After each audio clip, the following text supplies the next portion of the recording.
Hello there. Wanted to share with you this document.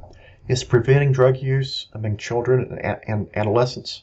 It's really a research guide that was published by the National Institute on Drug Abuse many years ago. It is beginning to show its age in full disclosure, but there's so many positive points about this document still, about risk factors and protective factors for youth, for our communities.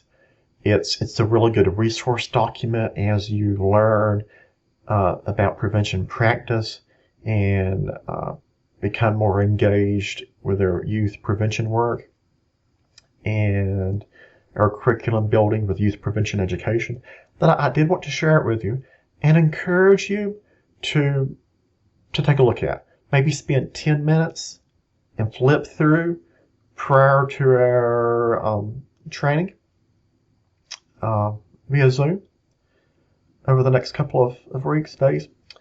And just it's a really good reference document. I can't say how impressive this document was many years ago, and it's stood water for a long time as well. I do want to point out just a few things. Again, you can see it is beginning to show its age, no doubt. But let's look at some of the contents. Let's talk about risk factors and protective factors.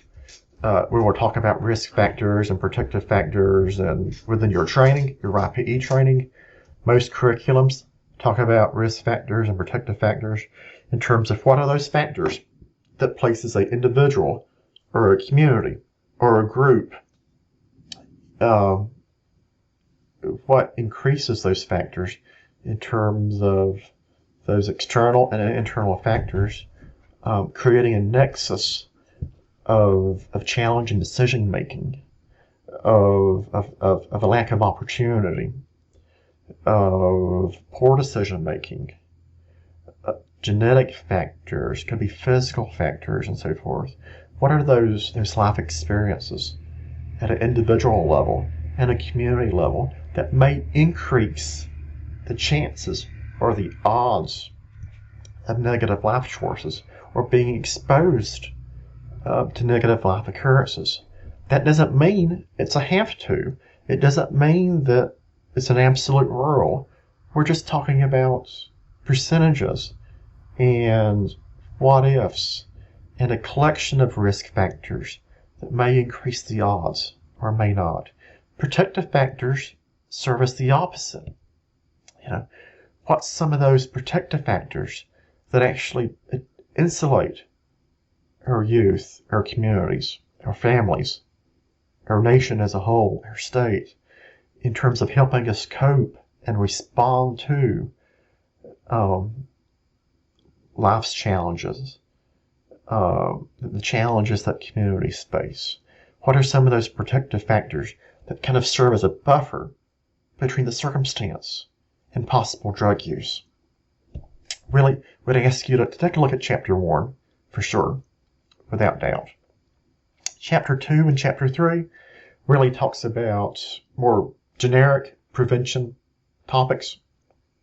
At the community level, begins to talk about prevention practice at a more individual level too, which is beyond the scope of our current conversation with YPE. YPE is an intervention that's based on individual connection with students in the classroom setting. We count every student that we serve, as opposed to population level change, where we try to reach hundreds or thousands of people at one time. So really focus in on the first chapter. That's really good research.